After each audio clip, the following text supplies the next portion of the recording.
버스 창가 좌석에 앉아 고민에 빠져 있는 이강숙 할머니.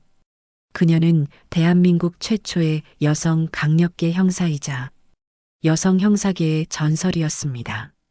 그녀의 강력계 시절 별명은 매의 눈 이강숙이었습니다.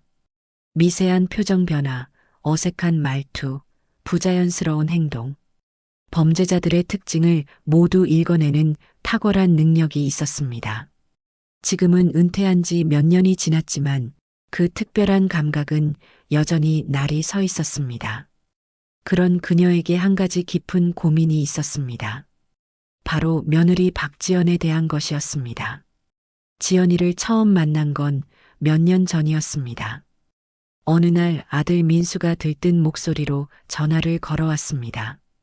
어머니, 저 정말 좋은 사람 만났어요.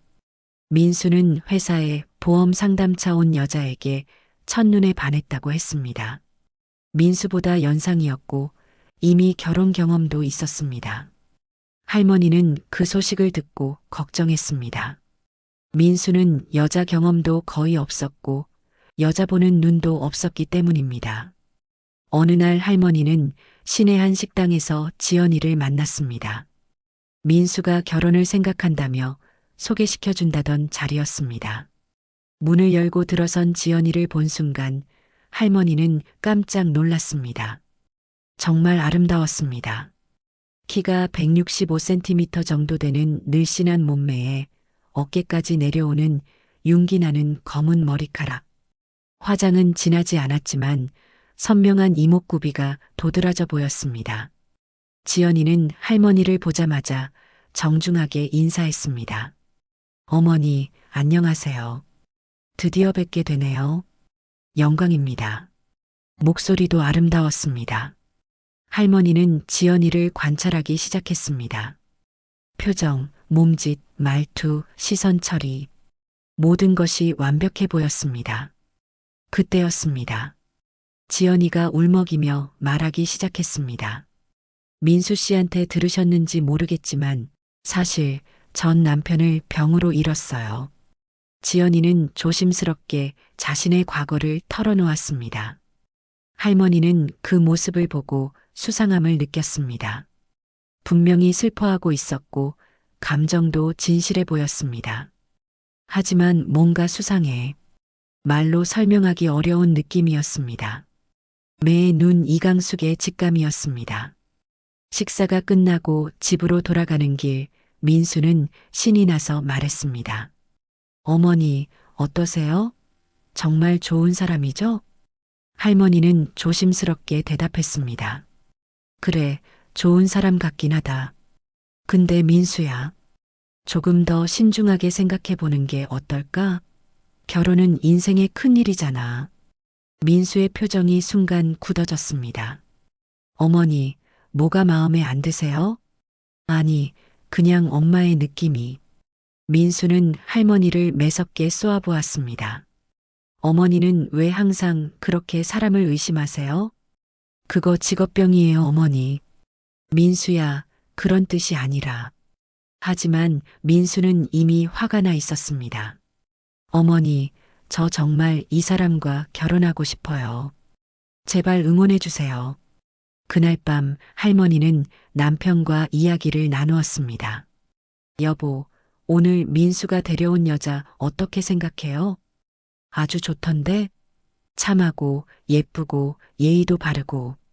우리 민수한테는 과분한 며느리감이야. 그런데 나는 뭔가 이상한 느낌이 들어서요. 할머니의 말에 할아버지의 표정이 언짢아졌습니다. 당신 형사 생활 너무 오래 해서 사람 의심하는 게 버릇이 됐어. 며느리 될 사람까지 그렇게 보면 어떻게 해? 아니, 그런 게 아니라요. 아니긴 뭐가 아니야. 당신은 누구든 의심부터 하잖아. 할머니는 할 말을 잃었습니다. 그 후로도 할머니는 몇 번 더 조심스럽게 말을 꺼내 보았습니다. 하지만 그럴 때마다 가족들의 반응은 똑같았습니다. 결국 8개월 후 두 사람은 결혼했습니다. 지연이는 정말 좋은 며느리였습니다. 명절 때마다 정성스럽게 음식을 준비해 오고 할머니가 아플 때는 병원에 데려다 주기도 했습니다. 아들 민수도 행복해했습니다. 결혼 전보다 훨씬 밝아졌고 자신감도 생긴 것 같았습니다. 그리고 얼마 지나지 않아 손주 주호까지 태어났습니다. 주호는 정말 사랑스러운 아이였습니다. 할머니도 손주를 무척 아꼈습니다. 하지만 할머니 마음속 깊은 곳에 자리 잡은 지연이에 대한 미묘한 의심은 여전히 지워지지 않고 있었습니다. 그러던 어제 저녁 며느리에게서 전화가 왔습니다. 어머니, 죄송해요. 갑자기 출장이 생겨서요. 주호 좀 봐주실 수 있을까요? 할머니는 기꺼이 승낙했습니다. 손주와 시간을 보내는 건 할머니에게 기쁜 일이었으니까요. 그런데 오늘 버스를 타고 손주를 보러 가는 이 순간 할머니는 이상한 감정을 느꼈습니다. 뭔가 불안해. 큰 사건이 일어날 것만 같은 기분이야. 다음 정류장 청솔 아파트입니다. 버스 안내방송이 흘러나왔습니다. 할머니는 가방을 챙기며 자리에서 일어났습니다. 잠시 후 할머니는 집 앞에 도착해 초인종을 눌렀습니다. 곧바로 문이 열렸고 며느리 지연이 나타났습니다. 평소와 다름없이 단정하고 참한 모습이었습니다. 어머니, 어서 오세요. 정말 감사해요. 괜찮다. 나도 좋아서 하는 일이야. 우리 주호 어디 있니? 유치원에서 방금 데려왔어요. 지금 거실에서 놀고 있어요. 할머니가 거실로 들어서자 주호의 얼굴이 환하게 밝아졌습니다. 할머니, 주호가 벌떡 일어나 달려와 할머니의 다리를 꼭 안았습니다. 할머니는 아이의 작은 머리를 쓰다듬으며 마음이 따뜻해졌습니다. 우리 주호, 할머니 보고 싶었지? 네. 할머니가 과자 가져왔어요? 당연하지. 우리 주호가 좋아하는 거 다 준비했지. 할머니는 가방에서 초코파이와 우유, 새로 산 색연필 세트를 꺼내 주호에게 주었습니다. 아이의 눈이 반짝였습니다. 지연이는 그 모습을 바라보며 잠시 미소를 지었습니다. 하지만 그 미소는 오래가지 않았습니다. 곧 벽에 걸린 시계를 보며 다시 바삐 움직이기 시작했습니다. 어머니, 정말 죄송해요. 제가 지금 바로 나가야 해서 3일 후에 돌아와요. 민수 씨는 저녁 늦게나 올 거예요. 지연이는 옆에 놓여있던 핸드백에서 하얀 봉투를 꺼내 할머니에게 건넸습니다. 봉투는 두툼했고 정성스럽게 접어져 있었습니다. 이거 얼마 안 되지만 제 마음이에요. 아이고, 이런 것까지 안 해도 되는데. 아니에요. 갑자기 부탁드려서 죄송해요. 그리고 감사해요, 어머니. 할머니는 며느리의 정중한 태도에 고개를 끄덕였습니다. 지연이는 출장 가방을 들고 집안을 한 바퀴 돌며 마지막 점검을 했습니다. 그러다 복도 끝에 있는 작은 방 앞에 잠시 멈춰 서더니 할머니를 바라보았습니다. 아, 어머니. 저기 작은 방 있잖아요. 저기는 창고라서 짐이 많아서 문 닫아뒀어요. 너무 지저분하니까 보지 말아주세요. 부끄러워요. 그 순간 할머니의 뇌리에 번개처럼 직감이 스쳤습니다. 저 방에 뭔가 있다. 매의 눈 이강숙의 감각이 경보를 울리고 있었습니다. 그래, 알았다. 안 볼게. 할머니는 태연하게 대답했지만 마음속으로는 혼자 있을 때 그 방을 조사해야겠다고 결심했습니다. 그럼 저 가볼게요. 지연이는 그 말을 끝으로 현관문을 열고 나갔습니다. 구두 소리가 복도에 울리다가 점점 멀어졌습니다. 할머니는 창문으로 다가가 레이스 커튼을 살짝 들추고 아래를 내려다보았습니다. 잠시 후 지연이가 검은색 택시에 타고 사라지는 모습이 보였습니다. 이제 집 안에는 할머니와 주호만 남았습니다. 할머니는 주호에게 다가가 카페 뒤에 함께 앉았습니다. 아이는 블록으로 만든 집을 할머니에게 자랑스럽게 보여주었습니다. 할머니 봐요. 제가 집 만들었어요. 와, 정말 잘 만들었네. 할머니는 주호와 함께 블록을 맞추며 시간을 보냈습니다. 어느덧 시간이 흘러 저녁이 됐습니다. 할머니는 아들 민수를 기다리고 있었습니다. 그때 현관문이 열리는 소리가 들렸습니다. 딸깍. 어머니, 저 왔습니다. 현관 쪽에서 아들 민수의 목소리가 들렸습니다. 할머니는 거실에서 아들을 맞이하러 나갔습니다. 민수야, 이제 왔니? 아들은 정말 오랜만에 보는 것이었습니다. 몇 달 동안 서로 바빠서 만나지 못했습니다. 잘 있었니? 밥은? 할머니는 아들의 모습을 보자마자 말문이 막혔습니다. 너 왜 이렇게 말랐니? 어디 아픈 데라도 있니? 민수는 이전보다 훨씬 마르고 기운이 없어 보였습니다. 볼이 푹 꺼져 있었고 얼굴색도 누렇게 떠 있었습니다. 걸음걸이도 예전처럼 힘차지 않았고 어깨가 축 처져 있었습니다. 아, 요즘 회사 일이 많아서 그런가 봐요. 괜찮아요. 민수는 대수롭지 않게 말했지만 할머니 눈에는 단순한 피로가 아닌 것 같았습니다. 아빠. 주호가 민수를 보고 달려왔습니다. 민수는 힘없이 웃으며 아들을 안아주었습니다. 하지만 그 모습조차 예전보다 힘이 없어 보였습니다. 우리 주호, 할머니랑 재밌게 놀았지? 네, 할머니가 색연필 사주셨어요. 그래, 할머니한테 고맙다고 했어? 네, 했어요. 할머니는 민수의 목소리에서도 힘이 빠져 있는 것을 느꼈습니다. 그래도 몸 관리를 해야지. 엄마가 저녁 준비해 줄게. 아, 괜찮아요. 저 별로 배고프지 않아요. 뭔 소리야. 이렇게 말랐는데. 앉아 있어. 엄마가 금방 차려줄게. 할머니는 아들이 좋아하는 김치찌개와 계란찜, 그리고 간단한 나물 반찬까지 정성스럽게 만들었습니다. 민수야, 주호야, 밥 먹자. 할머니는 식탁에 음식을 차려놓고 가족을 불렀습니다. 주호는 신나게 달려와 자리에 앉았지만 민수는 힘없이 끌려오는 것 같았습니다. 할머니는 주호의 밥그릇에 밥을 담아주고 아이가 좋아하는 반찬들을 올려주었습니다. 주호는 할머니가 해준 음식을 맛있게 먹었습니다.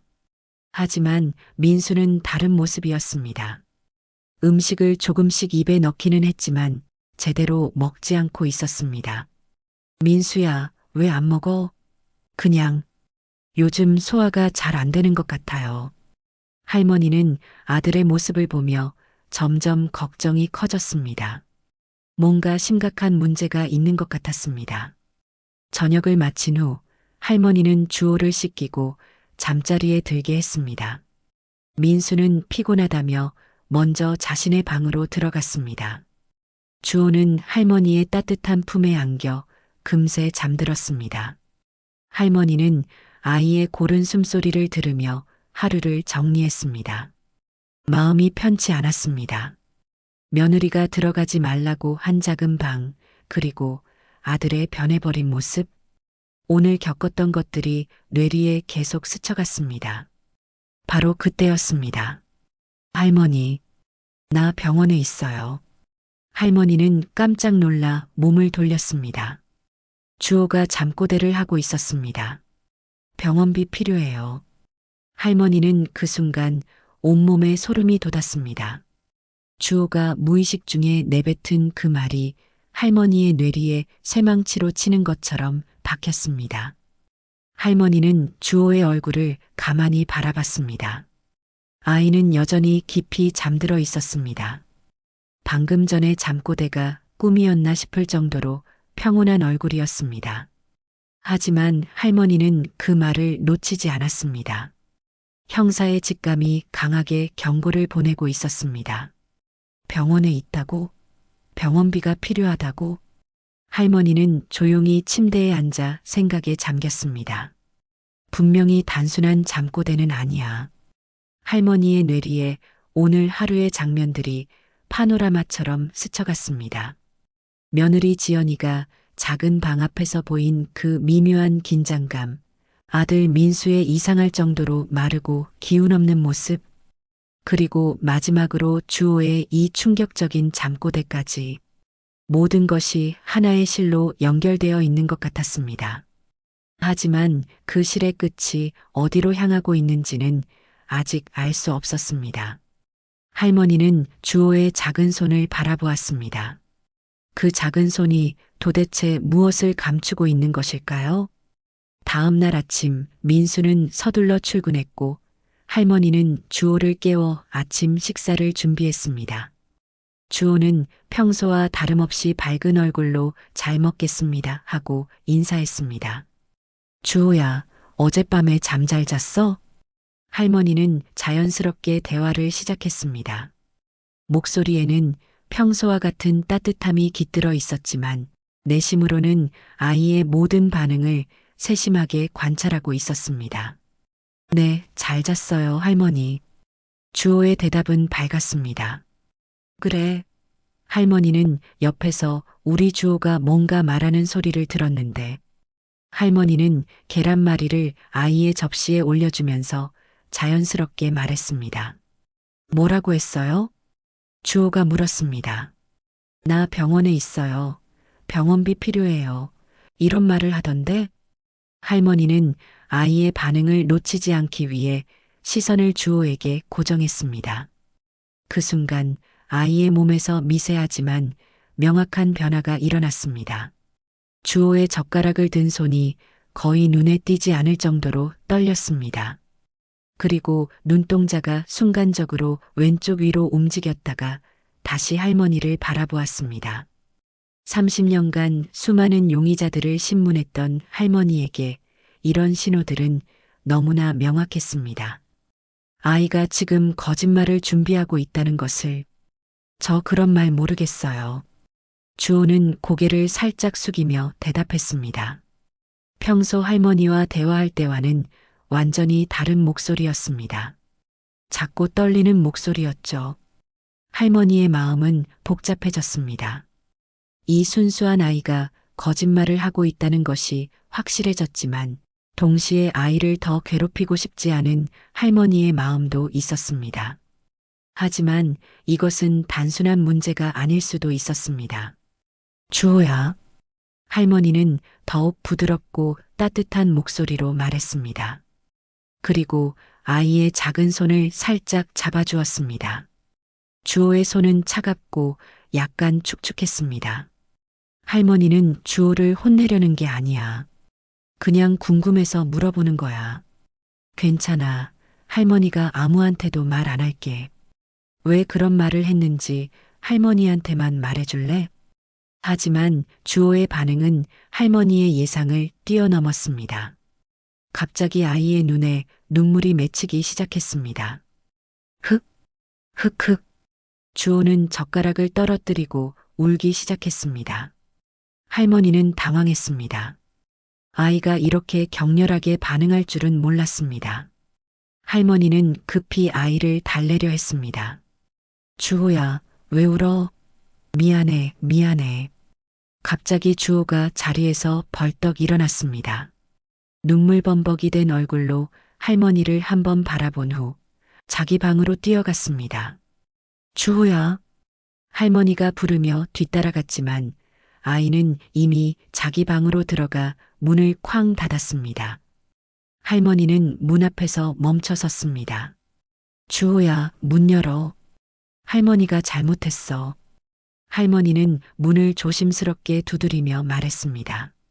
하지만 안에서는 계속 아이의 울음소리만 들렸습니다. 주호야, 미안해. 할머니가 더 이상 그런 얘기 안 할게. 문 열어줘. 잠시 후 문이 조심스럽게 열렸습니다. 주호는 눈물로 범벅이 된 얼굴로 할머니를 바라보았습니다. 주호야. 할머니는 아이를 꼭 안아주었습니다. 주호는 할머니 품에 안겨 한참 동안 더 울었습니다. 할머니의 가슴도 먹먹했습니다. 이 아이가 도대체 어떤 일에 휘말려 있는 것일까요? 잠시 후 할머니는 주호의 손을 잡고 유치원으로 향했습니다. 아파트 단지를 나서 큰 길로 접어들자 아침 햇살이 두 사람을 비쳤습니다. 할머니는 걸어가면서도 계속 주호를 관찰했습니다. 주호야, 오늘 유치원에서 뭐 할 거야? 할머니가 자연스럽게 물었습니다. 그림 그리기 해요. 아이의 목소리가 조금씩 밝아지고 있었습니다. 할머니는 조금 안도했습니다. 길을 걸으며 할머니는 주호가 점점 평상시 모습을 되찾아가는 것을 지켜보았습니다. 길에서 만난 고양이를 보고 작게 웃기도 하고 지나가는 강아지에게 손을 살짝 흔들기도 했습니다. 유치원에 도착했을 때 주호의 얼굴은 확연히 밝아졌습니다. 아이의 걸음걸이가 가벼워졌고 입가에 진짜 미소가 번졌습니다. 할머니, 저 들어가도 돼요? 주호의 목소리에는 생기가 돌아와 있었습니다. 30분 전에 그 우울하고 위축된 모습은 찾아볼 수 없었습니다. 그래, 들어가렴.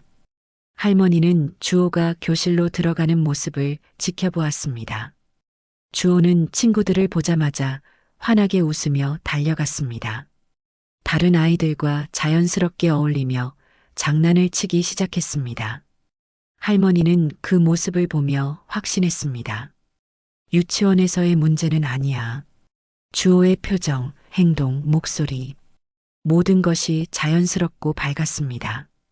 집으로 돌아가는 길, 할머니는 본격적으로 생각을 정리하기 시작했습니다. 아이는 현재 집과 유치원밖에 다니지 않아. 그런데 유치원에서는 문제가 없어 보여. 그렇다면 주호의 문제는 집안에서 생긴 거야. 할머니의 추리가 한 단계 더 나아갔습니다. 주호는 집안에 누군가에게 비밀을 말하지 말라고 세뇌당하고 있어. 그 비밀을 누설하는 것을 극도로 두려워하고 있고, 할머니는 가족들을 하나씩 떠올렸습니다. 주호에게 그런 일을 할 수 있는 사람은 단 하나뿐이야. 박지연. 할머니의 마음속에서 며느리의 얼굴이 선명하게 떠올랐습니다. 지연이가 아이에게 무언가를 시켰다. 그리고 그것을 절대 말하지 말라고 세뇌시켰다. 그리고 민수가 갑자기 마르고 기운이 없어진 것도 왠지 이것과 연관이 있을 것 같아. 지연이가 뭔가를 버리고 있는 게 분명해. 할머니의 직감이 강력하게 경고하고 있었습니다.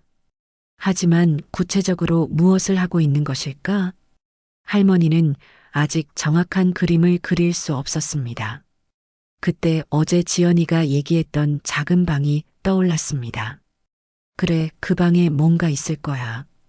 할머니는 집에 오자마자 작은 방 앞으로 걸어갔습니다. 손잡이를 돌려보니 역시 잠겨 있었습니다. 할머니는 먼저 열쇠를 찾아보기로 했습니다. 부엌 서랍, 거실 수납장, 침실 화장대. 하지만 아무리 찾아도 작은 방의 열쇠는 발견되지 않았습니다. 지연이가 가지고 갔거나 아예 다른 곳에 숨겨둔 것 같다. 할머니는 한숨을 쉬며 작은 방문 앞에 다시 섰습니다. 그리고 자신의 머리에서 머리핀을 뽑았습니다.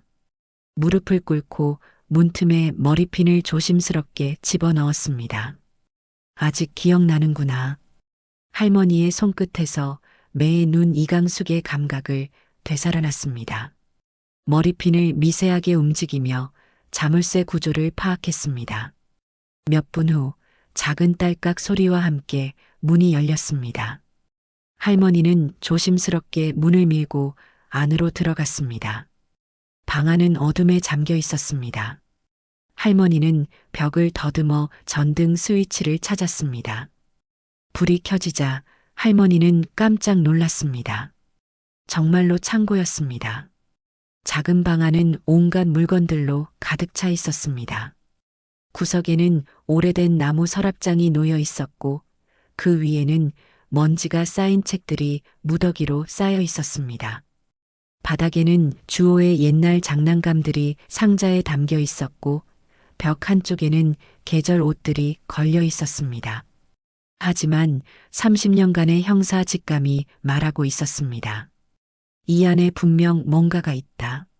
할머니는 형사 시절의 감각을 되살렸습니다.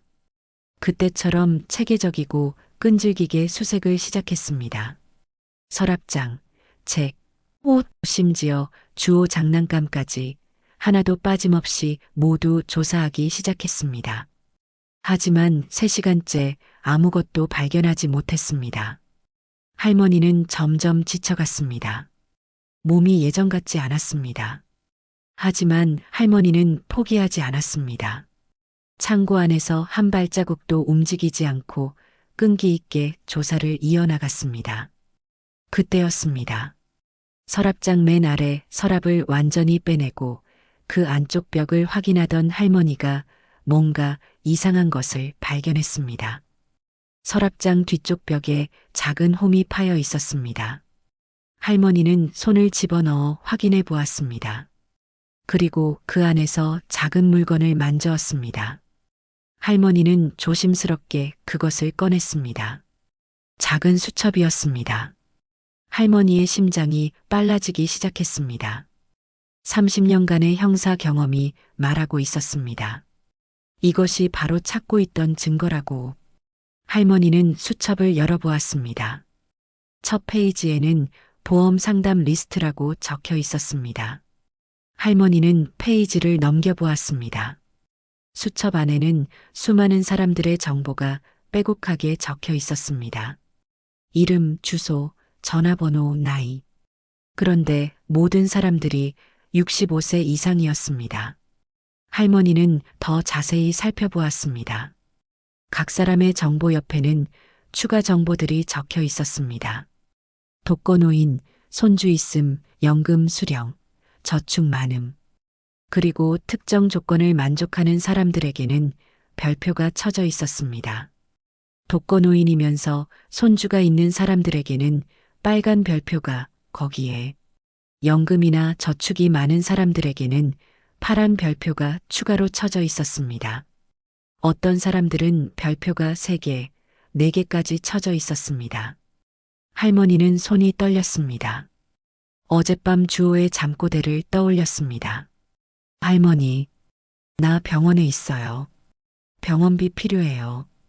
할머니의 뇌리에 번개가 치듯 깨달음이 스쳤습니다. 할머니는 수첩의 정보들을 다시 보았습니다. 65세 이상의 독거노인들, 손주가 있는 사람들, 할머니는 온몸에 소름이 돋았습니다. 보이스피싱? 할머니는 그 단어를 마음속으로 중얼거렸습니다. 30년간 형사로 일하며 수없이 들었던 그 범죄의 이름이 뇌리에 선명하게 떠올랐습니다. 지연이가 주호를 이용해서 보이스피싱을 하고 있다. 그제서야 아침에 주호가 보인 반응이 모두 이해되기 시작했습니다. 주호가 보이스피싱에 강제로 동원되고 있었고 그것을 비밀로 해야 한다는 엄마와의 약속을 지키고 있던 것이었습니다. 주호가 얼마나 힘들었을까. 할머니는 수첩을 가방에 넣고 방을 나왔습니다. 그리고 문을 다시 잠갔습니다. 시간이 흘러 저녁 8시가 되자 민수가 집에 돌아왔습니다. 어제와 마찬가지로 얼굴이 창백하고 기운이 없어 보였습니다. 아들아, 고생했다. 밥 먹자. 할머니는 정성스럽게 준비한 저녁상을 차렸습니다. 하지만 할머니는 음식 맛을 제대로 느낄 수 없었습니다. 머릿속에는 온통 보이스피싱에 대한 생각뿐이었습니다. 저녁 식사가 끝나고 할머니는 주호를 씻겼습니다. 주호를 재우고 잠든 모습을 한참 바라보았습니다. 아이는 천사처럼 평온하게 잠들어 있었습니다. 할머니는 아이의 이불을 정성스럽게 덮어주고 조용히 방을 나왔습니다. 민수는 거실 소파에 앉아 TV를 보고 있었습니다. 할머니는 가방에서 보험 상담 리스트 수첩을 꺼냈습니다. 손이 떨렸지만 말해야 했습니다. 할머니는 민수 앞으로 다가가 소파에 앉았습니다. 민수야. 네, 어머니. 민수가 TV에서 시선을 돌려 할머니를 바라보았습니다. 할머니는 수첩을 민수 앞에 놓으며 조심스럽게 말했습니다.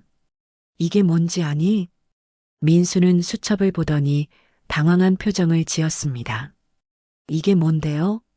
지연이가 작은 방에 숨겨놓은 거야. 내가 오늘 발견했어. 할머니는 수첩을 펼쳐 보여주었습니다. 민수야, 내 생각에는 지연이가 보이스피싱을 하고 있는 것 같아. 그 순간이었습니다. 어머니, 무슨 소리예요? 민수의 목소리가 갑자기 높아졌습니다. 얼굴이 순간적으로 붉어지며 감정이 폭발했습니다. 안 그래도 요즘 힘들어 죽겠는데 어머니까지 왜 이러세요? 민수야, 진정해. 진정하라고요? 제가 말씀드렸죠. 사람 좀 의심하지 말라고. 지금 은퇴한 지가 언젠데 아직도 사람을 의심하고 다니세요? 할머니는 아들의 격한 반응에 당황했습니다. 어머니, 처음부터 지연이를 탐탁지 않아 하셨던 거 알고 있어요. 민수의 목소리에는 억눌렸던 감정이 터져나오고 있었습니다. 그래서 계속 뭐라도 나와라 하고 지켜보고 있었던 거죠? 그래서 이런 말도 안 되는 걸로 트집 잡는 거예요? 민수야, 그런 게 아니라. 할머니는 아들을 달래려 했지만 민수는 더욱 격해졌습니다. 그럼 뭐예요? 이거 누가 봐도 그냥 보험 고객 명단인데. 이거 가지고 보이스피싱이요? 어머니가 봐도 이상하죠? 말이 안 되잖아요. 민수는 수첩을 집어들고 흔들며 말했습니다. 지연이가 보험 설계사인 거 아시잖아요. 그리고 노인 고객분들도 많고 실적도 좋은 거 아시잖아요. 다 알면서 어떻게 이 수첩을 보고 보이스피싱이라고 말할 수 있어요? 진짜 창피하지도 않아요? 제가 가만히 있으니까 바보 같아요? 할머니는 간절한 목소리로 설명하려 했습니다. 민수야, 나도 가급적이면 이렇게 나서지 않으려고 했어. 그럼 왜 이러세요? 하지만 이건 아니야. 분명 위험한 상황이야. 하지만 민수는 들으려 하지 않았습니다. 어머니, 그만해요. 더 이상 못 들어주겠어요. 민수의 목소리가 집안에 울려 퍼졌습니다. 지연이가 얼마나 어머니, 아버지를 위해 열심히 하는데 진짜 너무하시네요. 할머니는 아들의 격한 반응을 보며 가슴이 찢어지는 것을 느꼈습니다. 민수야, 내 말 좀 들어봐. 안 들어요. 더 이상 못 들어주겠어요. 민수는 소리를 질렀습니다. 어머니, 당장 나가세요. 할머니는 아들의 말에 충격을 받았습니다. 마치 머리를 망치로 맞은 것 같은 느낌이었습니다. 민수야, 뭐라고? 나가달라고요. 주호는 제가 돌볼게요. 민수의 목소리는 차갑고 단호했습니다. 할머니는 믿을 수 없었습니다. 자신이 키워온 아들이 이런 말을 할 줄은 상상도 하지 못했습니다. 아빠, 할머니.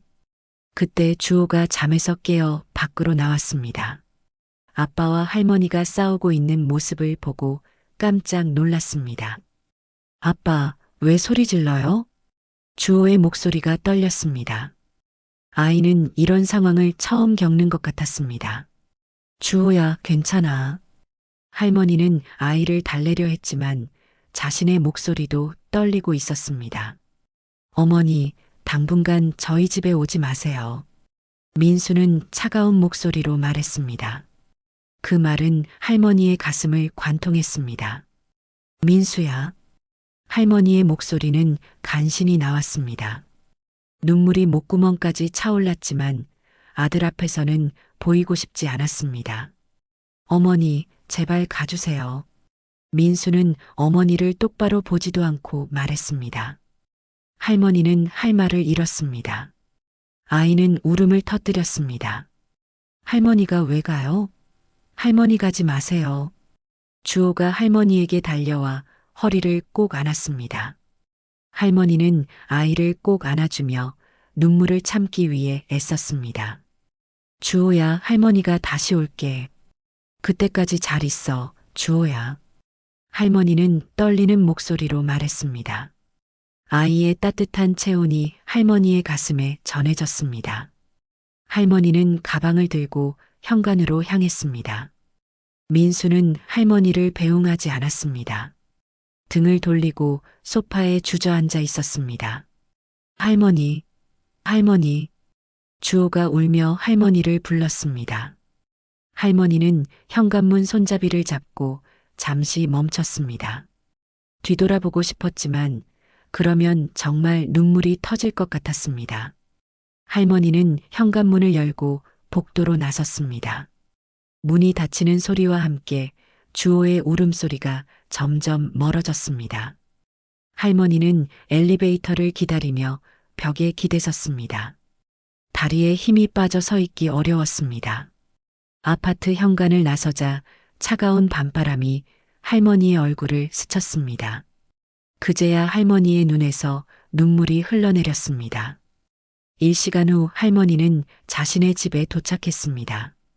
할아버지는 거실에서 TV를 보고 있었습니다. 할머니의 모습을 본 할아버지는 의아한 표정을 지었습니다. 벌써 왔네. 내일 오는 줄 알았는데. 무슨 일 있었어? 할아버지는 할머니의 표정을 보고 뭔가 이상하다는 것을 느꼈습니다. 할머니는 소파에 주저앉으며 한숨을 쉬었습니다. 온몸이 무거웠고 마음은 더욱 무거웠습니다. 왜 그래? 무슨 일이야? 할아버지는 TV를 끄고 할머니에게 다가왔습니다. 할머니는 오늘 있었던 일을 차근차근 설명했습니다. 수첩을 발견한 것, 며느리가 보이스피싱을 하고 있다는 의심, 그리고 아들과의 심각한 갈등까지. 하지만 할아버지의 반응은 할머니가 기대했던 것과 달랐습니다. 당신 너무 심한 거 아니야? 할아버지의 목소리에는 실망감이 묻어 있었습니다. 아무리 그래도 가서 집을 뒤지고 며느리를 범죄자 취급하면 어떻게 해? 할머니는 할아버지의 말에 더욱 절망했습니다. 당신이 잘못했어. 어떻게 가족을 그런 식으로 의심해? 할아버지는 고개를 저었습니다. 지연이가 그동안 우리한테 얼마나 잘했는데. 며칠 있다가 가서 당장 사과해. 민수도 지연이도 얼마나 상처받았겠어. 할머니는 완전히 고립된 기분이었습니다. 그렇게 할머니는 힘없이 자신의 방으로 들어갔습니다. 그리곤 침대에 누워 힘없이 천장을 바라봤습니다. 온 가족이 자신을 등지고 있었습니다. 아들도 남편도 아무도 자신의 말을 믿어주지 않았습니다. 순간 강력계 형사 시절이 떠올랐습니다. 그때도 똑같았습니다. 여자가 무슨 형사야? 너가 뭘 알아? 남자 형사들은 할머니를 의심하고 무시했습니다. 하지만 할머니는 굴하지 않았습니다. 그 무시와 차별을 이겨내고 하나하나 자신의 손으로 사건을 해결해 나가면서 강력계 여형사의 전설이 되었습니다. 그 시절이 떠오르자 할머니의 눈빛이 빛나기 시작했습니다. 그 눈빛은 할머니의 눈빛이 아니었습니다. 매의 눈 이경숙의 눈빛이었습니다.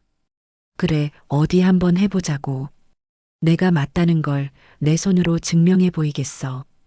그날 밤 할머니는 며느리를 자신의 손으로 체포할 수 있는 계획을 세웠습니다. 다음 날 할머니는 일어나자마자 핸드폰을 꺼냈습니다. 어제 수첩을 발견했을 때 찍어둔 사진을 확인했습니다. 고객 리스트 중에서 가장 별표가 많이 쳐진 사람들을 찾았습니다. 범죄자들은 항상 효율성을 추구한다는 것을 알고 있었습니다. 가장 성공 가능성이 높은 대상부터 노리기 마련이었죠. 전화가 올 가능성이 가장 높은 두 사람을 찾았습니다. 첫 번째는 김동석이라는 할아버지였습니다.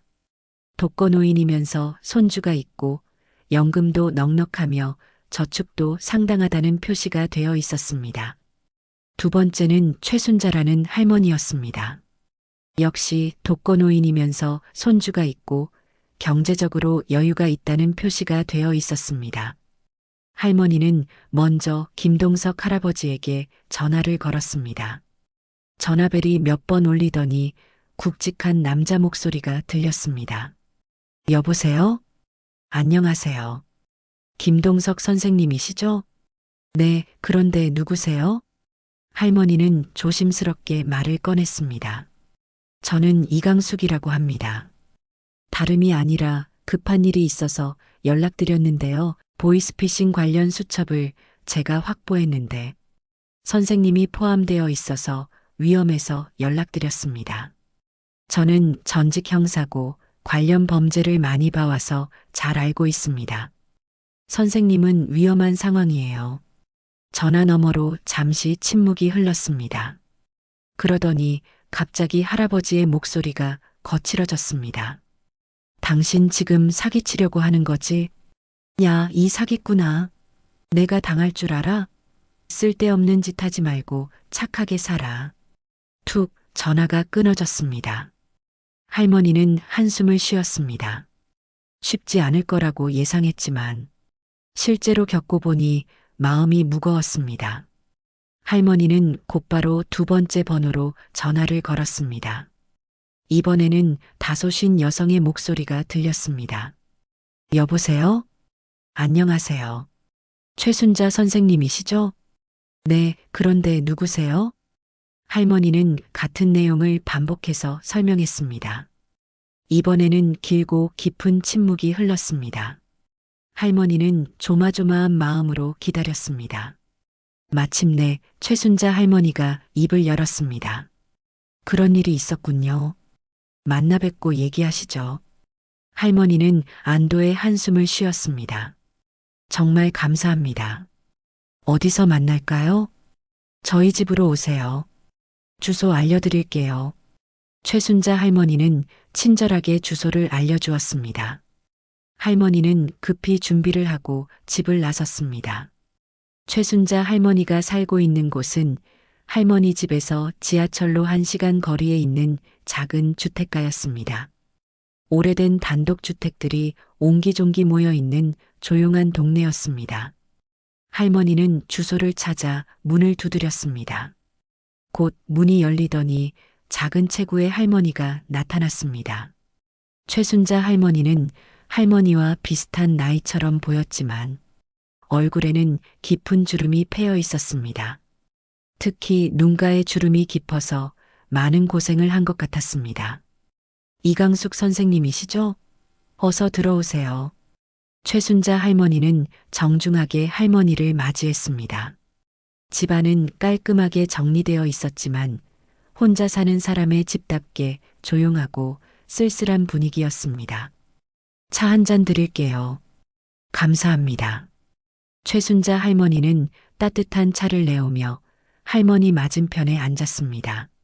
할머니는 최순자 할머니의 눈을 보며 말했습니다. 전화로 말씀드린 대로 보이스피싱 관련 자료에서 선생님 성함을 봤어요. 곧 연락이 갈 수도 있고 위험한 상황이 될 수 있어서 미리 알려드리려고 했습니다. 최순자 할머니는 할머니의 표정을 가만히 살펴보았습니다. 할머니의 눈빛에는 진실함과 절박함이 동시에 담겨 있었습니다. 선생님이 그 사람들을 잡으려고 하신다는 얘기인가요? 네, 그렇습니다. 제가 그 당사자를 꼭 잡아야 하는 상황이라서요. 그런데 어떻게 잡을 생각이신가요? 곧 선생님에게 전화가 갈 겁니다. 그때 제가 그 목소리를 확인하고 녹음만 하면 됩니다. 그때까지 제가 이곳에서 머물며 지내도 될까요? 사례는 꼭 하겠습니다. 제발 부탁드립니다. 최순자 할머니는 잠시 생각에 잠겼습니다. 그러더니 고개를 끄덕였습니다. 잘 됐네요. 저도 마침 혼자 사느라 적적했는데 그냥 친구 한 명 둔다고 생각하죠. 딸이 주말에 자주 오니까 딸한테만 미리 얘기해 두겠습니다. 괜찮죠?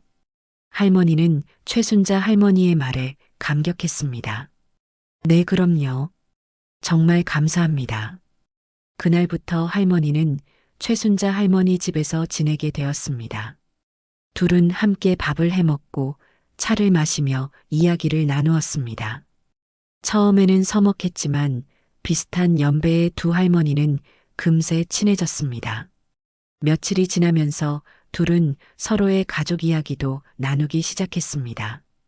어느 날 저녁 함께 저녁을 먹고 있을 때였습니다. 최순자 할머니는 밥그릇을 천천히 내려놓더니 할머니를 바라보았습니다. 그 눈빛에는 깊은 슬픔이 담겨 있었습니다. 강숙 씨, 사실 제가 말씀드리고 싶은 게 있어요. 할머니는 젓가락을 멈추고 최순자 할머니를 바라보았습니다. 제가 처음에 선생님의 그 전화를 받고 승낙한 이유가 따로 있어요. 최순자 할머니의 목소리가 조금씩 떨리기 시작했습니다. 저희 남편이 보이스피싱을 당했거든요. 할머니는 깜짝 놀라 최순자 할머니를 바라보았습니다. 몇 년 전 일이에요. 최순자 할머니는 손으로 눈가를 닦았습니다. 그때 저는 시장에 있었는데 집에 돌아와 보니 남편이 파랗게 질린 얼굴로 앉아 있더라고요. 할머니는 최순자 할머니의 손을 꼭 잡아주었습니다. 5천만 원이었어요. 손주가 다쳤다는 말에 정신을 못 차리고 다 보내버린 거예요. 최순자 할머니의 목소리가 흐느끼는 소리로 변했습니다. 그 후로 남편이 완전히 달라졌어요.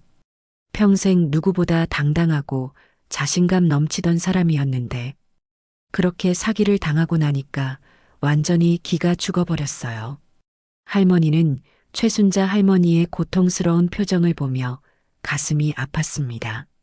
식사도 제대로 안 하고 밤에는 잠도 못 자고 맨날 내가 바보 같아서 당했다. 창피해서 얼굴을 들 수가 없다. 이런 말만 반복하더라고요. 최순자 할머니는 손수건으로 눈물을 닦았습니다. 몸도 급격히 야위기 시작했어요. 하루가 다르게 말라가는 남편을 보는 게 너무 힘들었어요. 할머니는 최순자 할머니의 어깨를 살짝 두드려 주었습니다. 최순자 할머니는 잠시 말을 멈추고 깊게 숨을 들이마셨습니다. 그러다가 결국 남편이 세상을 떠났어요. 병원에서는 다른 이유를 댔지만 저는 알아요. 그 보이스피싱이 남편을 완전히 무너뜨렸다는 걸. 할머니는 최순자 할머니의 이야기를 들으며 눈물을 흘렸습니다. 그래서 강숙 씨가 오신 그날 남편 생각이 나더라고요. 그 나쁜 놈들을 잡을 수 있다면, 제가 도움을 줄 수 있다면 얼마든지 돕고 싶었어요. 할머니는 최순자 할머니의 두 손을 꼭 잡았습니다. 그리고 할머니도 조심스럽게 말을 꺼냈습니다. 순자 씨, 사실 저도 순자 씨께 말씀드려야 할 게 있어요. 최순자 할머니는 할머니를 바라보았습니다. 그 보이스피싱을 하려고 하는 사람이 제 며느리예요.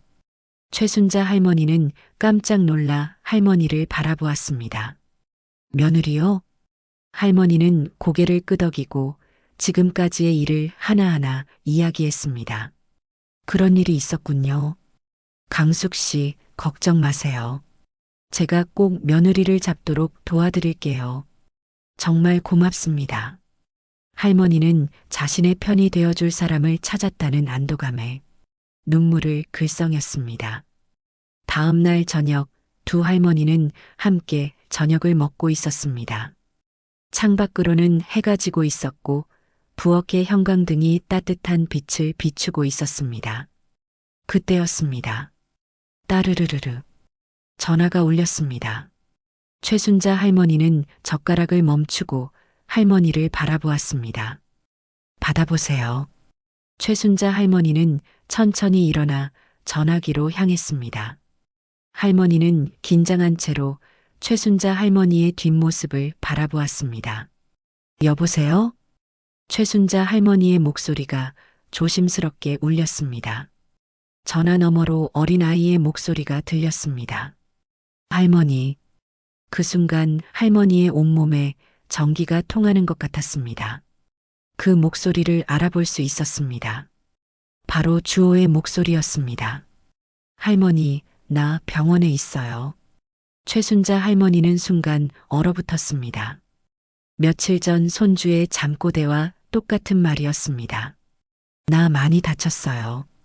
병원비 필요해요. 할머니는 자리에서 일어나 최순자 할머니 곁으로 갔습니다. 가슴이 두근두근 뛰었습니다.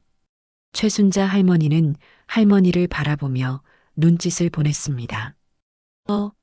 우리 손주 뭐라고? 할머니가 잘 안 들렸는데 다시 한번 말해봐. 최순자 할머니는 침착하게 연기를 했습니다. 할머니는 그 틈을 타서 급히 자신의 핸드폰을 꺼냈습니다. 손이 떨렸지만 재빨리 녹음 기능을 켰습니다. 할머니, 나 병원에 있어요. 많이 다쳤어요. 주호의 목소리가 다시 들렸습니다. 할머니는 가슴이 철렁 내려앉았습니다. 병원비 필요해요. 할머니, 빨리 돈 보내주세요. 잠시 후 두 사람이 아무 말도 하지 않자 전화가 끊어졌습니다. 할머니는 핸드폰 녹음을 정지했습니다. 손이 심하게 떨렸습니다. 최순자 할머니는 할머니의 어깨를 붙잡아 주었습니다. 괜찮아요? 할머니는 고개를 끄덕였지만 실제로는 전혀 괜찮지 않았습니다. 이제 확실한 물증을 확보했네요. 다음은 어떻게 하실 거예요? 최순자 할머니가 걱정스러운 표정으로 물었습니다. 며느리를 만날 거예요. 할머니의 눈빛이 매처럼 빛나고 있었습니다. 다음 날 아침 할머니는 최순자 할머니에게 인사를 했습니다. 드디어 가시는군요. 네, 이제 더 이상 미룰 수 없어요. 할머니는 가방을 챙기며 말했습니다. 순자 씨, 며칠 동안 정말 고마웠어요. 저 꼭 다시 올게요. 최순자 할머니는 할머니의 손을 두 손으로 꼭 잡았습니다. 강숙 씨, 저도 정말 고마웠어요. 혼자 사느라 적적했는데 며칠 동안 참 행복하고 따뜻했어요. 최순자 할머니의 눈가에 아쉬움이 어려 있었습니다. 몸조리 잘하시고 꼭 조심하세요. 위험할 수도 있으니까요. 걱정 마세요. 제가 30년간 형사로 일했잖아요. 할머니는 최순자 할머니를 꼭 안아주었습니다. 할머니는 최순자 할머니 집을 나섰습니다. 아침 햇살이 따뜻하게 비추고 있었지만 할머니의 마음은 결전을 앞둔 전사와 같았습니다. 집 앞에서 할머니는 핸드폰을 꺼냈습니다. 며느리의 번호를 찾아 전화를 걸었습니다. 손가락이 미세하게 떨렸지만 할머니는 마음을 다잡았습니다. 신호음이 3번 울리더니 익숙한 목소리가 들렸습니다. 여보세요? 지연아, 나야. 어머니, 네, 무슨 일이세요? 며느리의 차분한 목소리에는 약간의 당황스러움이 묻어 있었습니다. 할머니는 그 미묘한 변화를 놓치지 않았습니다. 지연아, 내가 지난번에 미안했다. 괜히 의심하고 그랬나 봐. 할머니는 부드럽고 따뜻한 목소리로 말했습니다. 네, 어머니, 무슨 소리세요? 며느리는 당황한 듯 보였습니다. 할머니는 속으로 생각했습니다. 민수가 그날의 일을 얘기하지 않았구나. 다행이다. 아, 그게 나한테 용돈을 너무 적게 준 것 같다고, 내 남편한테만 용돈을 많이 준 거 아니냐고 내가 의심했거든. 할머니는 거짓 이유를 자연스럽게 말했습니다. 아무튼 그게 너무 미안해서 점심 한번 사주고 싶은데 어때? 시간 되니? 며느리는 잠시 침묵했습니다. 할머니는 그 짧은 침묵 속에서 며느리가 고민하는 것을 느꼈습니다. 아, 네, 어머니. 좋죠. 저 지금 강남 쪽에 있는데 보험 상담 가는 길이에요. 마침 시간이 좀 비어서 밥 먹을 수 있을 것 같아요. 그럼 어디서 만날까? 제가 아는 조용한 식당이 있어요. 거기서 만날까요, 어머니? 그럼 30분 후에 거기서 만나자. 네, 어머니. 전화가 끊어졌습니다. 할머니는 깊게 숨을 들이마셨습니다. 이제 정말 시작이었습니다. 30분 후 할머니는 약속한 식당 앞에 도착했습니다. 조용한 주택가에 있는 작은 한식당이었습니다. 할머니는 식당 밖에서 잠시 멈춰 섰습니다. 가슴이 두근거렸습니다.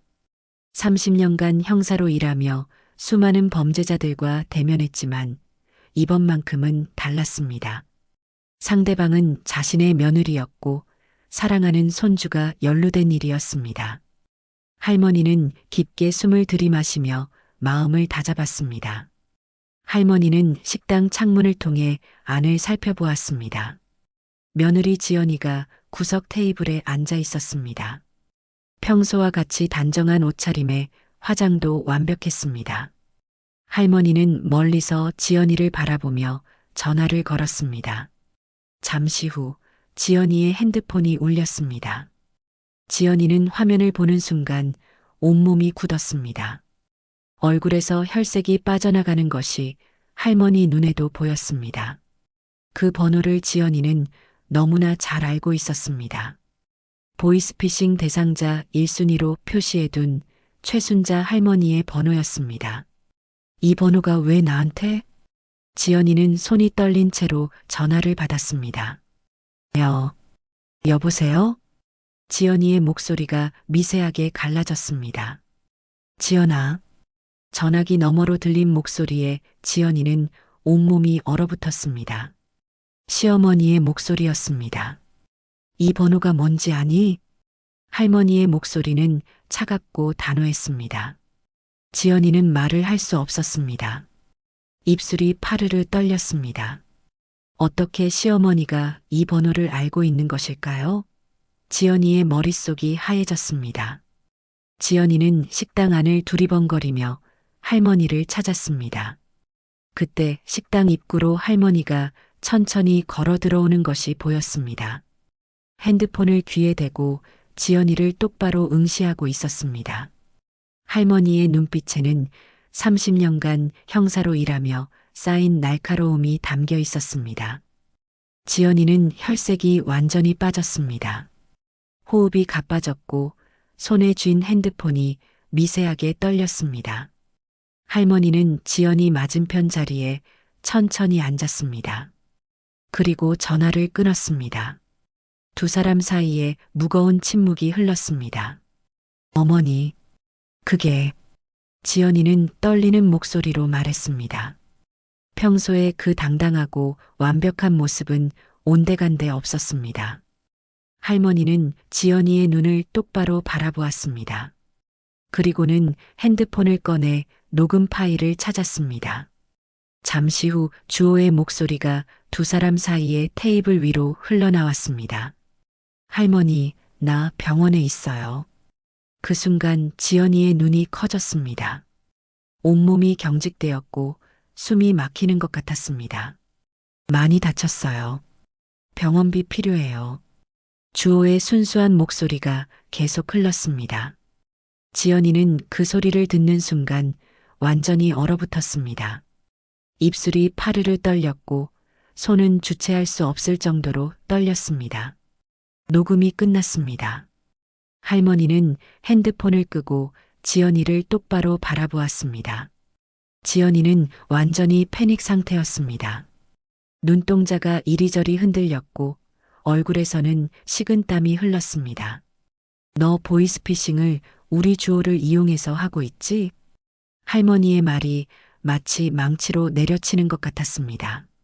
지연이는 그 말을 듣는 순간 완전히 무너졌습니다. 어머니, 그게 아니라...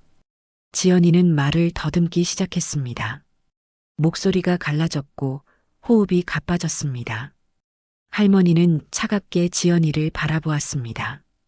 나는 30년간 형사로 일했다. 내가 뭘 하고 있는지 다 안다. 수첩도 받고 증거도 다 있다. 그리고 어제 직접 그 전화도 받았다. 지연이는 할머니의 말을 듣는 순간 완전히 절망에 빠졌습니다. 모든 것이 들통났다는 것을 깨달았습니다. 어머니, 저 저는 지연이는 뭔가 말하려 했지만 목이 메어서 제대로 된 말이 나오지 않았습니다. 눈가에 눈물이 맺혔고 온몸이 떨렸습니다. 할머니는 지연이의 모습을 바라보았습니다. 지연아, 지금부터 내 얘기 잘 들어. 나랑 같이 자수하러 가자. 내가 수많은 범죄자들을 만났을 때 가장 안타까운 게 뭔지 알아? 처음에 죄를 들켰을 때 자수하지 않는 거야. 그렇게 도망가고 또 다른 죄를 저지르고 하다 보면 인생이 더 망가진단다. 지금 이 상황에서 너가 할 수 있는 가장 좋은 선택은 지금 나랑 같이 경찰서 가는 거야. 알겠지, 지연아? 너의 시어머니로서 하는 마지막 부탁이다. 할머니의 목소리에는 분노와 슬픔 등 복잡한 감정이 담겨 있었습니다. 하지만 지연이는 그 말을 듣는 순간 완전히 정신이 나가버렸습니다. 갑자기 자리에서 벌떡 일어났습니다. 안 돼요. 안 돼요. 이럴 수 없어요. 완전히 이성을 잃은 상태였습니다. 할머니는 지연이의 반응을 보며 긴장했습니다. 지연아, 진정해. 하지만 지연이는 이미 할머니의 말을 듣고 있지 않았습니다. 갑자기 가방을 집어들고 식당을 뛰쳐나가기 시작했습니다. 잠깐, 지연아. 할머니는 급히 일어나 지연이를 불렀습니다. 하지만 지연이는 이미 식당 밖으로 나가고 있었습니다. 할머니는 급히 지연이를 쫓아나갔습니다. 지연아, 돌아와. 할머니는 소리쳤지만 지연이는 미친 듯이 뛰어가고 있었습니다. 할머니는 몇 발자국 뛰어가다가 숨이 차서 멈춰 섰습니다. 지연이는 이미 골목 끝으로 사라져 버렸습니다. 어디로 갔을까? 할머니는 골목길 끝을 바라보며 생각에 잠겼습니다. 할머니는 며느리의 마지막 모습을 떠올렸습니다. 완전히 이성을 잃은 채 뛰쳐나가는 그 모습. 그때 갑자기 할머니의 뇌리에 번개처럼 생각이 스쳤습니다. 설마, 주호? 할머니는 급히 길가로 나가 손을 들었습니다. 택시 한 대가 멈춰 섰습니다. 할머니는 서둘러 뒷좌석에 올랐습니다. 아저씨, 햇빛 유치원으로 빨리 가주세요. 할머니의 목소리에는 절박함이 담겨 있었습니다. 택시 기사는 할머니의 급한 모습을 보고 즉시 출발했습니다. 제발, 제발 아무 일 없기를. 10분 후 택시는 유치원 앞에 도착했습니다. 할머니는 택시비를 급히 건네주고 유치원 현관으로 뛰어갔습니다. 선생님, 선생님. 할머니는 현관에서 큰 소리로 불렀습니다. 젊은 여교사가 놀라며 나왔습니다. 무슨 일이세요? 교사는 할머니의 다급한 모습을 보고 당황했습니다. 우리 주호, 어디 갔어요? 할머니는 숨을 헐떡이며 간절하게 물었습니다. 목소리가 떨리고 있었습니다. 아, 주호요? 방금 전에 어머니가 데려가셨어요. 교사의 말에 할머니는 머리가 하얘지는 것을 느꼈습니다. 가장 걱정했던 일이 현실이 되었습니다. 언제요? 언제 데려갔어요? 할머니의 목소리가 더욱 급해졌습니다. 한 10분 전쯤요? 급한 일이 있다고 하시면서 서둘러 가시더라고요. 그나저나 괜찮으세요? 얼굴이 너무 안 좋으신데. 교사가 걱정스럽게 물었습니다. 아, 아니에요. 고맙습니다. 할머니는 간신히 말하고 유치원을 나왔습니다. 할머니는 즉시 택시를 잡았습니다. 아저씨, 청솔 아파트로 빨리 가주세요. 10분 전이면 지금쯤 집에 있을 거야. 아마 도망갈 짐을 챙기고 있을 거야. 택시는 다시 달리기 시작했습니다. 20분 후 택시는 청솔 아파트에 도착했습니다. 할머니는 급히 내려서 12층을 향해 엘리베이터를 탔습니다. 12층에 도착한 할머니는 서둘러 나왔습니다. 그런데 1203호 쪽으로 걸어가던 할머니는 이상한 것을 발견했습니다.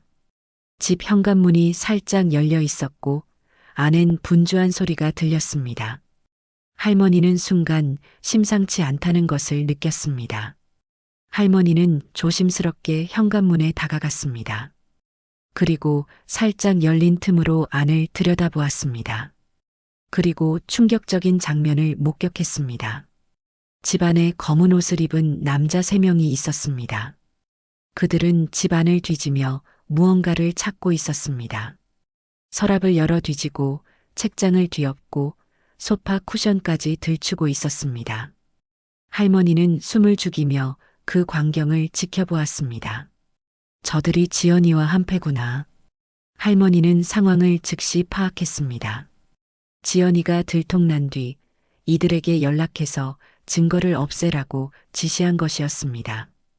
그중 한 명이 작은 방에서 나오며 소리쳤습니다. 수첩이랑 서류들 다 찾았어. 이제 가자. 그때 갑자기 2명의 남자가 현관 쪽으로 걸어오기 시작했습니다. 할머니는 깜짝 놀라 도망가려 했습니다. 하지만 갑자기 다리에 힘이 빠져 제대로 움직일 수 없었습니다. 나이가 들어 몸이 예전 같지 않았습니다. 할머니는 벽에 바짝 붙어 있었지만 2 남자가 현관 바로 앞까지 와 있었습니다. 할머니는 온몸이 얼어붙었습니다. 심장이 터질 것 같이 뛰었고 식은땀이 흘렀습니다. 큰일 났다. 여기서 끝인가? 바로 그 순간이었습니다. 아, 이거 명단 가져가야지. 안에서 큰 소리가 들렸습니다. 2 남자는 그 소리를 듣고 다시 안으로 뛰어갔습니다. 뭐? 명단? 할머니는 그 순간을 놓치지 않았습니다. 다리가 풀려 있었지만 죽을 힘을 다해 몸을 일으켰습니다. 그리고 엘리베이터 쪽으로 뛰어갔습니다. 할머니는 급히 엘리베이터에 올라 버튼을 눌렀습니다. 엘리베이터 문이 닫히자 할머니는 다리에 힘이 빠져 바닥에 주저앉았습니다. 온몸이 떨렸고 호흡이 가팠습니다. 간신히 살았다. 할머니는 가슴을 쓸어내렸습니다. 엘리베이터가 1층에 도착하자 할머니는 간신히 일어나 밖으로 나왔습니다. 아무도 없는 벤치에 앉아 할머니는 핸드폰을 꺼냈습니다. 이제 더 이상 혼자서는 해결할 수 없는 상황이었습니다. 강력계 박경감의 번호를 찾아 전화를 걸었습니다. 신호음이 2번 울리더니 익숙한 목소리가 들렸습니다. 여보세요? 상철아, 나 이강숙이야. 할머니의 목소리는 여전히 떨리고 있었습니다. 선배님, 무슨 일 있으세요? 목소리가 이상한데. 박경감은 할머니의 심각한 상태를 즉시 알아차렸습니다. 상철아, 긴급 상황이야. 지금 당장 도움이 필요해. 네, 말씀해 보세요. 박경감은 할머니의 절박한 톤을 듣고 즉시 경계 태세를 갖추었습니다. 내 며느리가 보이스피싱을 하고 있어. 그리고 지금 손주를 데리고 도망갔어. 할머니는 숨을 고르며 차근차근 설명했습니다. 선배님, 정말이세요? 박경감은 믿을 수 없다는 듯 물었습니다. 증거도 다 있어. 그리고 방금 전에 같은 패거리가 집에 들어가서 증거인멸을 했어. 선배님 무슨 말씀이신지 잘 알겠습니다. 증거받고 바로 움직이겠습니다.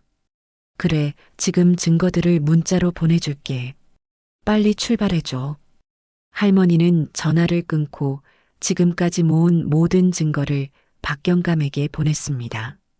그로부터 1시간 후 할머니 핸드폰에 전화가 왔습니다. 할머니는 재빨리 전화를 받았습니다. 선배님, 박지연을 찾았습니다. 박경감의 목소리가 긴장되어 있었습니다. 할머니는 잠시 안도했지만 곧 박경감의 다음 말에 얼굴이 굳어졌습니다. 그런데 문제가 있습니다. 손주를 인질로 잡고 있어요. 할머니의 가슴이 철렁 내려앉았습니다. 가장 걱정했던 일이 현실이 되었습니다. 공항 근처에서 해외로 도피하려다가 발각됐는데 갑자기 아이를 붙잡고 버티고 있습니다. 상철아, 잠깐만 기다려. 내가 갈게. 위치 알려줘. 인천공항 근처 주차장입니다. 할머니는 전화를 끊고 급히 길가로 나갔습니다. 손을 들어 택시를 잡았습니다. 아저씨, 인천공항으로 빨리 가주세요. 정말 급해요. 할머니는 뒷좌석에 앉아 창밖을 바라보았습니다. 마음이 타들어가는 것 같았습니다. 40분 후 택시는 인천공항 근처에 도착했습니다. 할머니는 서둘러 내려 박경감이 있는 곳으로 향했습니다. 멀리서 경찰차들이 보였고 박경감이 할머니를 기다리고 있었습니다. 박경감은 주차장 구석을 가리켰습니다. 할머니는 그 방향을 바라보았습니다. 멀리서 지연이의 모습이 보였습니다. 차 옆에 앉아 있었고 작은 아이를 품에 안고 있었습니다. 아이가 많이 무서워하고 있어요. 박지연은 완전히 패닉 상태입니다. 할머니는 망원경으로 상황을 자세히 살펴보았습니다. 지연이의 얼굴은 창백했고 머리카락은 흐트러져 있었습니다. 주호는 지연이 품에서 작게 울고 있었습니다. 내가 가서 직접 얘기해 볼게. 선배님, 괜찮으세요? 괜찮아. 내 며느리야. 내가 제일 잘 알아. 박경감은 할머니를 믿었습니다. 오랫동안 쌓인 신뢰였습니다. 알겠습니다. 할머니는 천천히 지연이가 있는 쪽으로 걸어갔습니다. 가까이 갈수록 상황이 더 선명하게 보였습니다. 지연이는 검은색 승용차 뒤쪽에 등을 대고 앉아 있었습니다. 주호를 두 팔로 꽉 안고 있었고 눈은 빨갛게 부어 있었습니다. 주호는 엄마 품에서 작은 몸을 떨며 울고 있었습니다.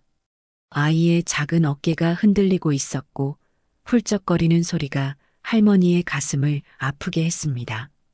할머니는 10m 정도 떨어진 거리에서 멈춰 섰습니다. 너무 가까이 다가가면 지연이를 더 자극할 수 있었습니다. 지연아. 할머니는 부드럽게 지연이를 불렀습니다. 지연이는 할머니를 보자마자 몸을 더 움츠렸습니다. 어머니, 오지 마세요. 지연이의 목소리는 떨리고 있었습니다. 할머니는 두 손을 들어 보이며 위협적이지 않다는 것을 표현했습니다. 주호야. 할머니는 먼저 아이에게 말을 걸었습니다. 인질의 안전이 가장 중요했습니다. 할머니 목소리 들려? 할머니가 왔어. 주호는 할머니의 목소리를 듣고 고개를 살짝 들었습니다. 눈물 범벅이 된 작은 얼굴이 할머니를 바라보았습니다. 할머니.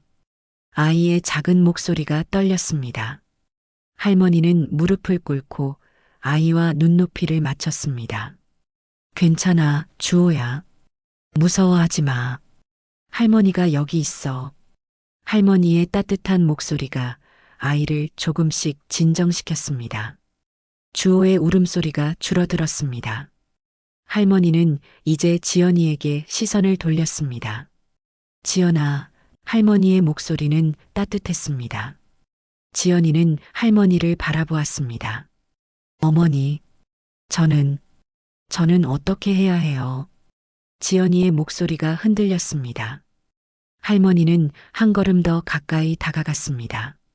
너도 이렇게 되고 싶지 않았을 거야. 얼마나 힘들었으면.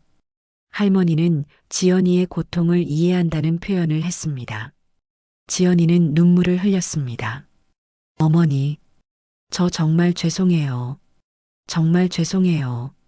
지연아, 내가 너에 대해 다 아는 것은 아니지만 한 가지는 정확히 알아.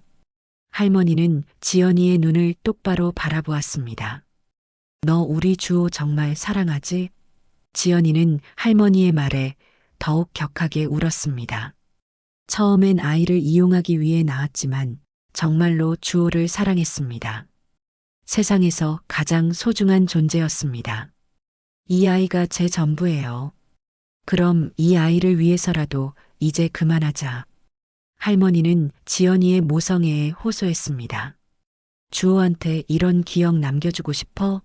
엄마가 이런 모습으로 잡혀가는 걸 보게 하고 싶어? 지연이는 주호를 바라보았습니다. 아이는 여전히 무서워하며 떨고 있었습니다. 이 아이는 죄가 없어. 내가 지켜야 할 존재야. 할머니의 말이 지연이의 가슴을 찔렀습니다. 지연이는 주호를 더욱 꼭 안았습니다. 지연아, 내가 약속할게. 할머니는 진심 어린 목소리로 말했습니다. 아이만 보내줘. 그러면 내가 내 편에서도 도와줄게. 지연이는 할머니를 바라보았습니다. 30년간 형사로 일했잖아. 자수하면 형량도 줄어들어. 할머니는 현실적인 대안을 제시했습니다. 그리고 주호는 내가 잘 키울게. 지연이는 할머니의 말을 듣고 한참을 망설였습니다. 그러더니 주호를 바라보며 눈물을 흘렸습니다. 주호야, 엄마가 미안해. 지연이는 떨리는 목소리로 아이에게 말했습니다. 할머니한테 가. 할머니가 주호 지켜줄 거야. 주호는 엄마를 바라보며 울었습니다. 엄마, 엄마도 같이 가요. 엄마는 못 가. 주호만 먼저 가. 지연이는 주호를 천천히 할머니 쪽으로 밀어냈습니다. 아이는 울면서도 할머니에게 걸어갔습니다. 할머니는 주호를 받아 안았습니다. 아이의 따뜻한 체온이 할머니의 가슴에 전해졌습니다. 할머니는 아이를 꼭 안고 지연이를 바라보았습니다. 지연아, 고마워. 지연이는 고개를 숙이고 두 손을 들었습니다. 박경감과 경찰들이 조심스럽게 다가왔습니다. 박지연, 당신을 체포합니다. 박경감의 목소리가 울렸습니다.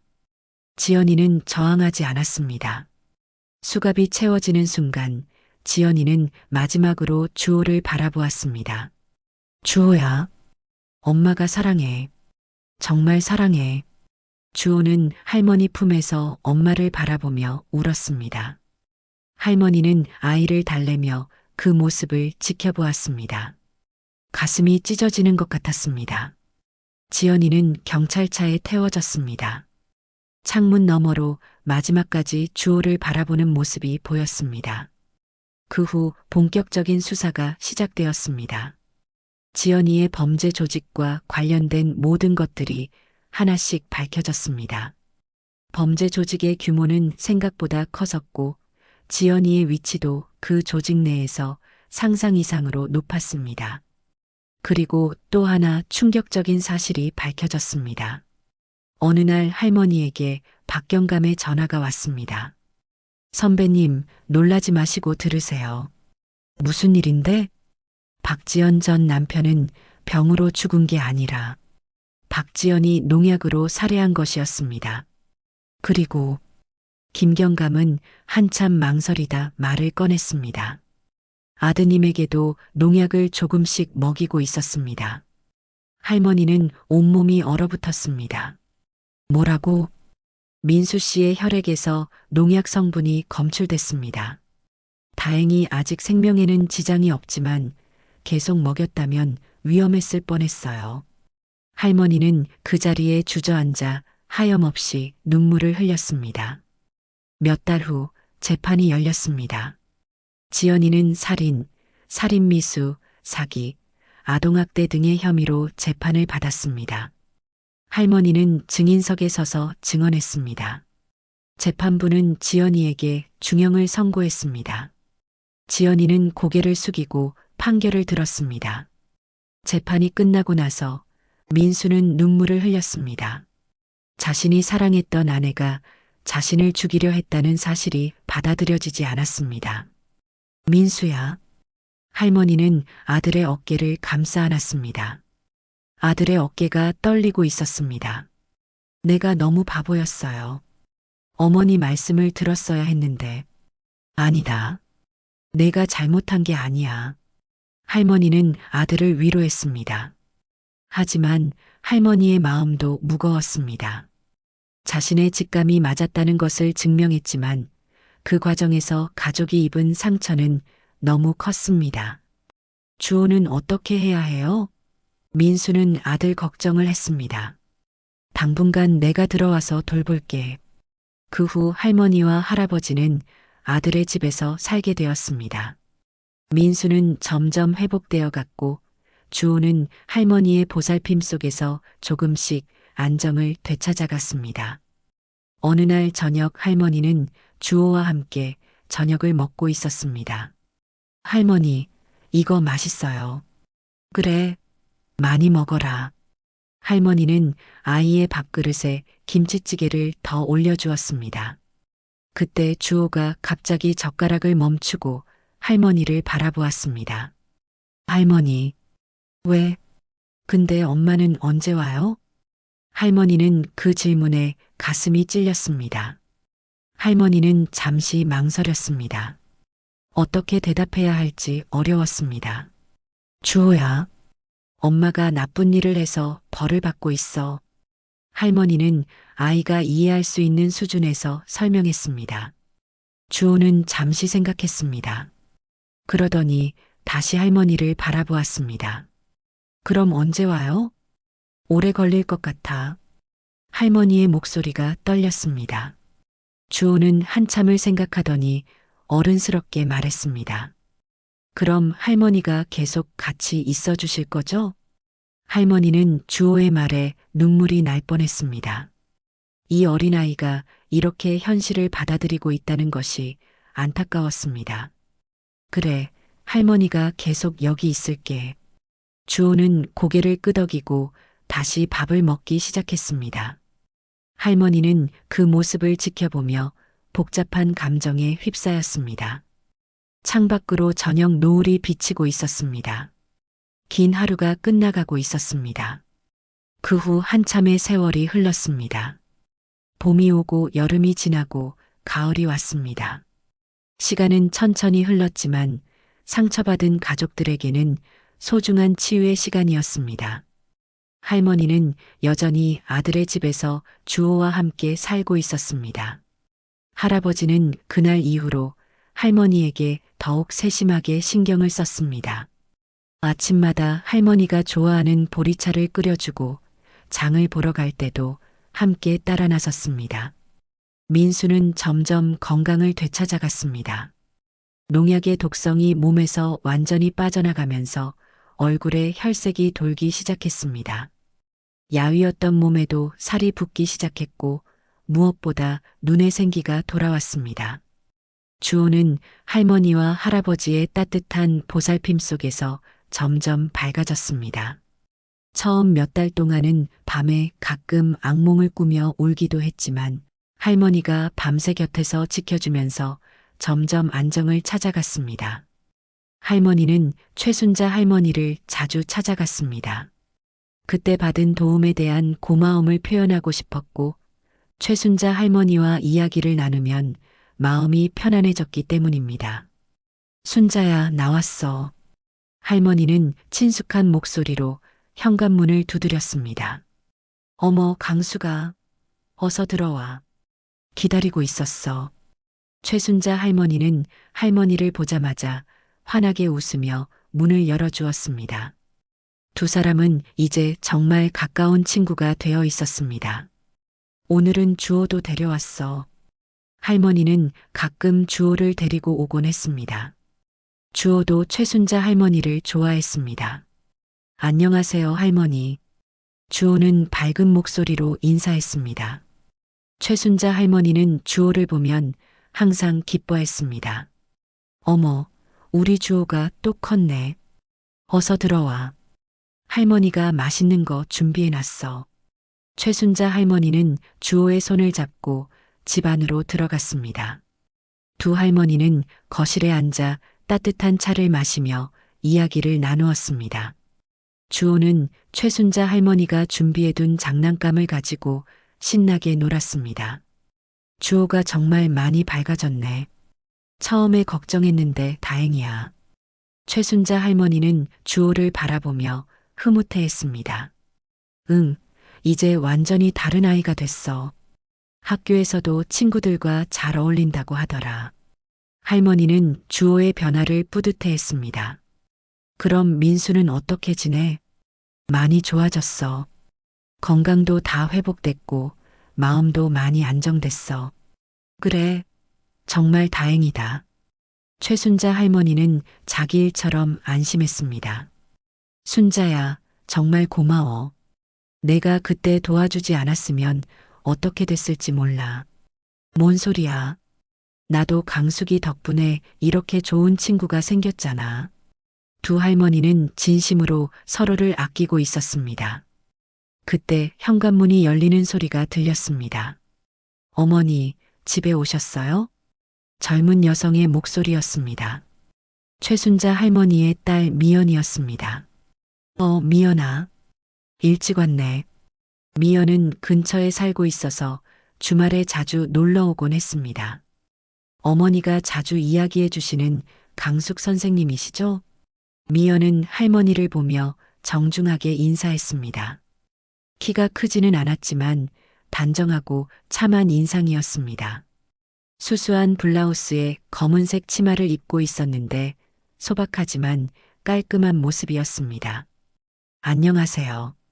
어머니께서 항상 미연이 얘기를 하셔서 꼭 한번 뵙고 싶었어요. 할머니는 미연을 보며 첫인상이 좋았습니다. 아, 이 아이가 주호구나. 미연은 놀고 있던 주호를 보며 환하게 웃었습니다. 안녕, 주호야. 이모예요. 주호는 미연을 보고 조금 부끄러워하며 할머니 뒤로 숨었습니다. 주호야, 인사해. 미연 이모가 너 보고 싶어 하셨어. 최순자 할머니의 말에 주호는 작은 목소리로 인사했습니다. 안녕하세요, 이모. 미연은 주호가 너무 귀여워서 몸을 낮춰 아이와 눈높이를 맞췄습니다. 주호야, 이모가 사탕 가져왔어. 먹을래? 미연은 가방에서 사탕을 꺼내 주호에게 건넸습니다. 주호는 사탕을 받으며 활짝 웃었습니다. 고마워요, 이모. 그 모습을 보며 할머니는 미연이 아이들을 정말 좋아한다는 것을 알 수 있었습니다. 그리고 주호도 미연을 금세 좋아하게 되었습니다. 미연아, 여기 과일 좀 가져다 줄 수 있니? 네, 어머니. 미연은 부엌으로 가서 과일을 깎기 시작했습니다. 할머니는 그런 미연의 모습을 자연스럽게 지켜보았습니다. 그날 이후로 미연과 주호는 더욱 가까워졌습니다. 미연은 주호를 마치 진짜 조카처럼 아꼈고 주호도 미연을 따랐습니다. 그러던 어느 날 할머니가 민수에게 말했습니다. 민수야, 내가 자주 얘기한 순자 할머니 있지? 너도 한번 인사하러 가지 않을래? 너를 보고 싶으시다네. 그래요? 좋죠. 안 그래도 감사 인사 가려고 했는데 같이 가요, 어머니. 할머니는 민수의 말에 기뻐했습니다. 다음 주말 민수는 할머니와 주호와 함께 최순자 할머니 집을 방문했습니다. 순자야, 우리 아들 데려왔어. 할머니는 민수를 소개했습니다. 어머, 이분이 민수 씨시구나. 정말 인상이 좋으시네. 최순자 할머니는 민수를 보자 반가워했습니다. 안녕하세요. 감사 인사드리러 왔습니다. 덕분에 제가 이렇게 살아있어요. 민수는 최순자 할머니 앞에서 깊게 인사했습니다. 감사는 무슨, 강숙이가 저한테 도움을 더 많이 줬는데. 최순자 할머니는 민수를 자세히 보며 흐뭇해했습니다. 정말 착하고 성실해 보였습니다. 정말 좋은 아들을 두셨어요. 강숙이가 자랑할 만해요. 그때 마침 미연이 집에 왔습니다. 어머니, 저 왔어요. 손님이 많이 오셨네요. 미연은 거실에 사람이 많은 것을 보고 잠시 놀랐습니다. 미연아, 어서 와. 강숙이 아들이야. 최순자 할머니는 미연을 불렀습니다. 미연은 민수를 보며 정중하게 인사했습니다. 안녕하세요. 민수도 미연을 보며 인사했습니다. 안녕하세요. 김민수라고 합니다. 두 사람은 서로를 바라보며 잠시 침묵했습니다. 그런데 이상하게도 어색하지 않았습니다. 오히려 편안하고 자연스러운 느낌이었습니다. 할머니와 최순자 할머니는 그 모습을 보며 서로 의미 있는 눈짓을 주고받았습니다. 사실 두 할머니가 이 자리를 만든 것입니다. 미연아, 민수 씨한테 차 한 잔 끓여드려. 네, 어머니. 미연은 부엌으로 가서 차를 준비했습니다. 민수는 그런 미연의 모습을 자연스럽게 바라보았습니다. 도와드릴까요? 아니에요. 금방 끝나요. 미연은 차를 우리며 민수와 자연스럽게 이야기를 나누었습니다. 주호가 정말 착해요. 고맙습니다. 주호가 미연 씨 얘기를 자주 했어요. 저도 주호가 너무 예뻐요. 민수는 미연의 말에 마음이 따뜻해졌습니다. 그날 이후로 민수도 자주 최순자 할머니 집을 방문했습니다. 처음에는 인사차 같지만 점점 미연을 보고 싶어서 가게 되었습니다. 미연도 민수를 좋아했습니다. 민수의 성실하고 순수한 모습에 마음이 끌렸습니다. 두 할머니는 그런 두 사람의 모습을 지켜보며 흐뭇해했습니다. 세월이 흘러 어느 날 민수는 할머니에게 말했습니다. 어머니, 저 미연 씨와 결혼하고 싶어요. 할머니는 민수의 말에 기뻐했습니다. 정말? 좋지. 미연이는 정말 좋은 사람이야. 주호도 미연 씨를 정말 좋아해요. 엄마가 되면 좋겠다고 해요. 그래, 우리 주호가? 할머니는 주호를 불렀습니다. 주호야, 이리 와. 주호는 할머니에게 달려왔습니다. 미연 이모가 내 엄마가 되면 어떨까? 주호는 환하게 웃었습니다. 좋아요. 세월이 흘러 민수와 미연의 결혼식 날이 왔습니다. 화창한 봄날이었습니다. 벚꽃이 만개한 아름다운 날이었습니다. 결혼식장은 따뜻한 분위기로 가득했습니다. 두 가족의 친지들이 모여 새로운 출발을 축하해 주었습니다. 드디어 결혼식이 시작되었습니다. 신랑이 먼저 입장했습니다. 민수는 떨리는 마음으로 제단 앞에 섰습니다. 그리고 양가 어머니 입장 시간이 왔습니다. 두 사람은 입장 전 서로의 손을 꼭 잡고 이야기를 나누었습니다. 순자야, 우리가 여기까지 올 줄 어떻게 알았겠어. 사람 인연이란 게 참. 그러게 말이야. 그때 강수기가 전화를 하지 않았다면 어떻게 됐을까? 전화해줘서 고마워, 강수가. 우리 아들을 받아줘서 참 고마워, 순자야. 그런 소리 마. 민수는 너무 멋진 사위야. 나야 말로 고맙지, 우리 딸을 받아줘서. 그리고 있잖아. 나는 너무 멋진 사부인을 만나서 너무 행복해. 두 할머니는 서로를 바라보며 미소를 지었습니다. 그들의 눈에는 행복한 눈물이 맺혀 있었습니다. 이제 우리 정말 한 가족이네. 그러게. 앞으로 평생 함께 하자. 그때 사회자가 멘트를 했습니다. 이제 양가 어머니께서 입장하겠습니다. 할머니와 최순자 할머니가 손을 꼭 잡고 함께 입장했습니다. 두 할머니는 서로를 부축하며 천천히 걸어 들어왔습니다. 하객들은 그 모습을 보며 감동했습니다. 두 할머니의 깊은 우정과 사랑이 느껴졌습니다. 결혼식이 끝나고 가족들은 함께 사진을 찍었습니다. 민수와 미연, 주호, 그리고 할머니와 최순자 할머니, 할아버지까지 모두가 행복한 미소를 지었습니다. 주호는 미연에게 달려가 안겼습니다. 엄마 사랑해요. 미연은 주호를 꼭 안으며 말했습니다. 엄마도 주호를 정말 사랑해. 그 모습을 보며 민수는 행복한 눈물을 흘렸습니다. 할머니는 모든 것을 지켜보며 마음속으로 감사했습니다. 힘든 시간을 겪었지만 결국 모든 것이 가장 좋은 방향으로 흘러갔습니다. 그날 밤 할머니는 할아버지와 함께 집으로 돌아와 차를 마시며 생각했습니다. 정말 다행이야.